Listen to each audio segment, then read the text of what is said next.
Che dice di questa fatica a favore dei puppy walker? Noi facciamo fatica per gli animali. Questo camion noi ovviamente lo raccogliamo e lo riempiamo 3 volte all'anno, quindi sono veramente tanti. E gli spiega come si comporta, come si deve comportare il camion.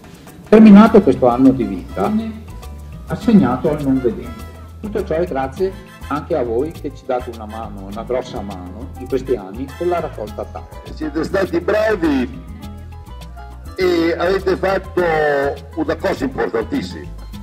Io sono rimasto impressionato dalla quantità di tappi che ci sono qua. Ma bambini, ma quanto bevete? E i bambini possono insegnare tanto ai genitori.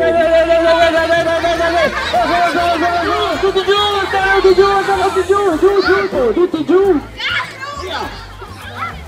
Ciao, sono Francesca, sono la referente di una comunità residenziale che si occupa di persone diversamente abili. Eccolo qua, noi lo chiamiamo cane. Aprite le orecchie e chiudete la... Bravissimi! Facciamo un applauso ai bimbi. Ve lo fate un applauso per voi? Bravissimi!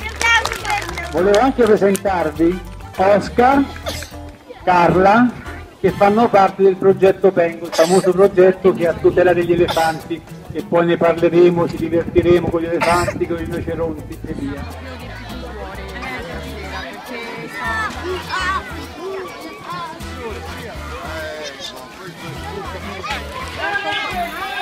E dare il proprio contributo.